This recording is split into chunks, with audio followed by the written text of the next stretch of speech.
जो मूवी मैं आपको एक्सप्लेन करने वाली हूँ उसका नाम है द एडम्स फैमिली 2019 और ऑब्वियसली इस मूवी में एडम की फैमिली दिखाई गई है। एडम एक फैमिली हेड है और आगे से सब उसके बच्चे हैं। मूवी की स्टार्टिंग में हम एक बहुत ही मिस्टीरियस लड़की को तैयार होता हुआ देखते हैं। वो ब्लश ऑन अप्लाई करती है और इयररिंग्स की जगह स्टेपलर से अपने कान स्टेपल करती है। वो इंसान तो नहीं लग रही थी, ऐसे लग रहा था जैसे कोई घोस्ट हो, लेकिन उसका इतना तैयार होना बनता भी था क्योंकि आज उसकी शादी थी। उसकी शादी एडम्स फैमिली में हो रही थी, पर पता नहीं क्यों टाउन के लोग न एडम्स फैमिली को पसंद करते थे और ना ही इस लड़की को, क्योंकि ये लोग दिखने में बाकी लोगों जैसे तो नहीं थे। अब ये लड़की वहाँ पर जाती है जहाँ पर इसकी शादी होनी थी। वहाँ पर मिस्टर एंड मिसेस एडम होते हैं जिनकी के साथ आज शादी है। वहाँ पर उस टाउन के बाकी लोग भी खड़े होते हैं जो कि कुछ पी रहे होते हैं और एंजॉय कर रहे होते हैं। लेकिन गाँव में ग्रुप ऐसा भी था जो कि इनकी वेडिंग के खिलाफ था और नहीं चाहता था कि इनकी वेडिंग हो, क्योंकि उन्हें लगता था कि इनके घर मॉन्स्टर्स पैदा होंगे। वो बहुत ही गुस्से के साथ उस जगह पर आ जाते हैं जहाँ पर इनकी शादी हो रही है। वो इनफैक्ट इस शादी को रोकना चाहते थे या एटलीस्ट इनको इस टाउन से बाहर निकालना चाहते थे, जिसकी वजह से एडम की फैमिली बहुत दुखी हो जाती है। और ये लड़की तो पहले ही दुखी लग रही थी क्योंकि जब भी इनकी शादी होने लगती टाउन वाले इसी तरह करते थे। अब मिसिस एडम एक आदमी से कहती है सेफली इस टाउन से बाहर ले जाओ। अब वो आदमी उनको सीक्रेटली इस टाउन से बाहर लेकर जाता है और एक गाड़ी में बिठा देता है। उस गाड़ी को एक हाथ चला रहा होता है, खाली हाथ, तो उसके साथ कोई बॉडी नहीं होती और ये एडम्स के बेटे का खास सर्वेंट होता है। ये लोग अपनी गाड़ी में सुनसान रोड से होते हुए आगे की तरफ चल पड़ते हैं। इनको कुछ नहीं पता होता कि कहाँ जाएंगे। गाड़ी तेजी से चल रही होती है। फ्रंट सीट पर वही हाथ होता है जो कि गाड़ी ड्राइव कर रहा है और पीछे मिसेस एडम ये भी शादी हुई है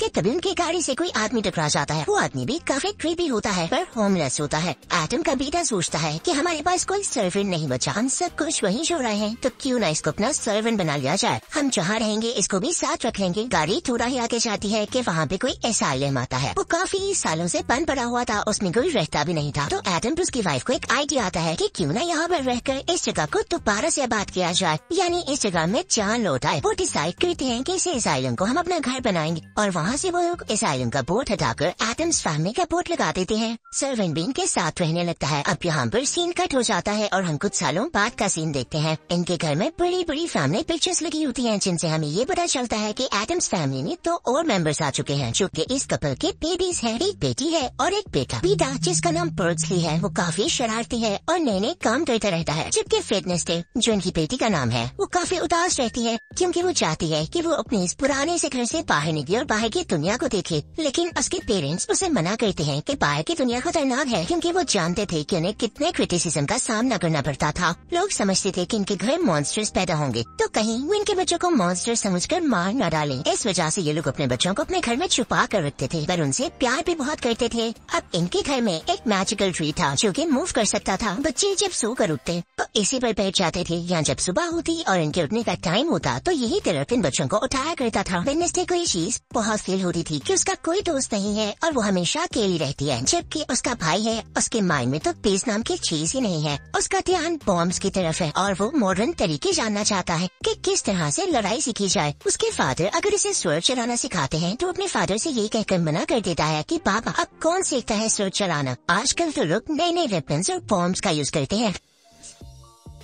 अभी वेंसडे को एक आवाज आती है जो कि उनके गेट के बाहर जा रही थी। वहाँ पर कोई छोटी बच्ची आई थी जो कि अपनी साइकिल की पैर बजा रही थी। शायद वो देखना चाहती हो कि इस घर में कौन रहता है। वेंसडे फौरन से भाग कर गेट पर जाती है और गेट को खोलती है, लेकिन जब वो बच्ची देखती है कि इस घर से इतनी अजीब बच्ची बाहर निकली है जो नॉर्मल इंसानों जैसी नहीं है, तो बच्ची डरकर भाग जाती है, जिससे वेंसडे का बहुत दिल टूटता है। वो सैड होकर अंदर आ जाती है। वेंसडे अंदर डाइनिंग टेबल पर आकर बैठ जाती है जहाँ पर उसकी बाकी फैमिली भी होती है। वेंसडे अपनी मदर से कहती है, मामा मैं तंग आ चुकी हूँ, आप मुझे बाहर नहीं जाने दे सकती, मुझे कब परमिशन मिलेगी कि मैं इस घर से बाहर पाँव रख सकूं। तो उसकी मदर उसे कहती है कि वक्त आने पर मैं तुम्हें बता दूंगी, तुम अभी छोटी हो ना, जब तुम्हें बाहर के लोगों के बारे में पता चल जाएगा कि वो हमारे बारे में क्या सोचती है और हमारे साथ कैसा सलूक करते हैं, उस दिन मैं तुम्हें बाहर जाने के लिए अलाउ कर दूंगी। तभी उनकी डाइनिंग टेबल पर उनके अंकल आते हैं जो कि काफी अजीब तरीके से वहाँ पर लैंड करते हैं। अब वो लोग साथ मिलकर खाना खाते हैं। उधर हम एडम्स फैमिली के सर्वेंट को देखते हैं जो कि एक टीवी शो देख रहा था जो किसी आर्किटेक्ट का था। वो घरों को ब्यूटीफुली डिजाइन किया करती थी और आज के दिन वो ये कह रही थी कि मैं प्यारे प्यारे घर बनाकर एक ऐसा टाउन बनाऊंगी जो आपने कभी नहीं देखा होगा। अब एडम फैमिली का घर तो काफी पुराना था और साथ ही साथ काफी डल भी। उसमें कोई कलर ही नहीं था, जैसे पुराने जमाने की ब्लैक एंड व्हाइट पिक्चर हो, पर जो वो टाउन आर्किटेक्ट बना रही थी वो काफी कलरफुल और प्यारा और साथ ही साथ मॉडर्न भी था। तभी हम वहाँ का ही सीन देखते हैं जहाँ पर आर्किटेक्ट होती है और जो छोटी बच्ची आज हमने एडम्स के घर के बाहर देखी थी वो इसी की अपनी बेटी होती है। वो बाइसिकल वाली बच्ची अपनी मदर को उस घर के बारे में बताती है कि वो घर कितना क्रीपी है तो उसकी मदर उसके साथ थोड़ा ऊपर जाकर उस घर को देखती है। वो दूर से उस घर को देखती है और उसे बिल्कुल अच्छा नहीं लगता क्योंकि वो बिल्कुल डल सा होता है। वो सोचती है कि मैं इतना प्यारा टाउन बना रही हूँ, लोग तो इस तरह से यहाँ पर नहीं आएंगे। पर इस टाउन की ओपनिंग सेरेमनी रखी जाती है जहाँ पर काफी लोग आते हैं और ये लोग एंजॉय करते हैं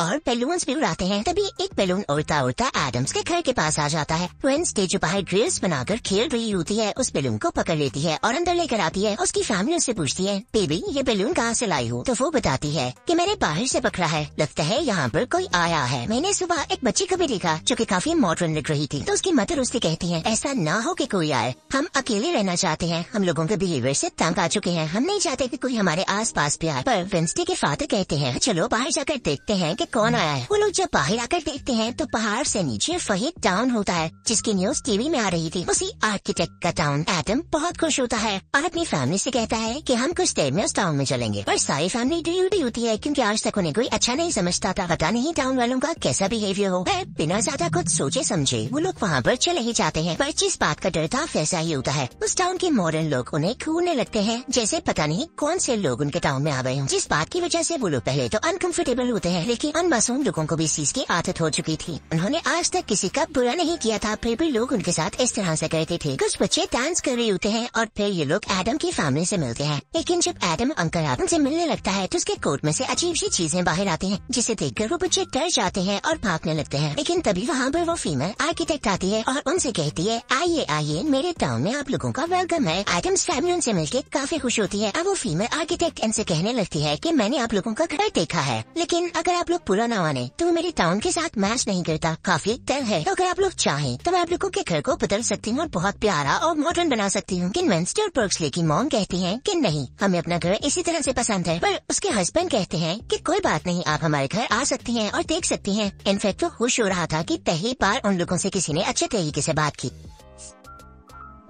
अब नेक्स्ट डे जब वो आर्किटेक्ट उनके घर जाती है तो उससे पहले वहाँ पर पर्क्सले की ट्रेनिंग चल रही होती है जो कि उसके अंकल और उसके फादर उसे स्वॉर्ड से दे रहे थे। पर आर्किटेक्ट वहाँ आकर अच्छा फील नहीं करती क्योंकि वो वहाँ पर एक शेर को देखती है जो कि इन्हीं लोगों ने यानी एडम्स की फैमिली ने पाला हुआ था और पर्क्सले उल्टा चल रहा था। उन्हें इनका घर काफी क्रीपी लगता है। पर अब तो आर्किटेक्ट यहाँ पर आ चुकी थी और ये उसका अपना ही डिसीजन था, तो वो कैसे स्टेप बैक कर सकती थी। अब वो आर्किटेक्ट आगे बढ़ती है लेकिन देखती है कि आगे खाली जगह है। एडम्स की वाइफ उसे ना परेशान होने का कहती है और वहाँ पर स्पाइडर से एक ब्रिज बना देती है और उनसे कहती है कि आप इसके ऊपर से चलकर आ जाएं। पर दिल ही दिल में आर्किटेक्ट को डर लग रहा होता है। साथ ही उसके दिल में एक ये भी डर होता है कि अगर मैंने इस घर को ठीक ना किया तो मेरे टाउन में आने वाले लोग डर जाएंगे और यहाँ से चले जाएंगे, तो मुझे इसको बदलना ही होगा जैसे तैसे भी करके। बाहर वेडनेसडे और आर्किटेक्ट की बेटी एक साथ खेल रहे होते हैं। वेडनेसडे उस बच्ची से कहती है कि मुझे तुम्हारी लाइफ बहुत अच्छी लगती है, तुम बाहर रहती हो, खेलती हो, जिस मर्जी से बात करती हो, तुम्हारे तो बहुत ज्यादा फ्रेंड्स भी होंगे ना। उधर हम आर्किटेक्ट को घर में देखते हैं जो उनके घर के सारे फ्लोर पर ग्रीन पेंट करने लगती है। पर एडम्स की वाइफ को बिल्कुल अच्छा नहीं लगता और तभी उसके हस्बैंड को भी रियलाइज होता है कि उसकी बाकी फैमिली भी किसी सीरियस रिचुअल के लिए उनके घर आने वाली है।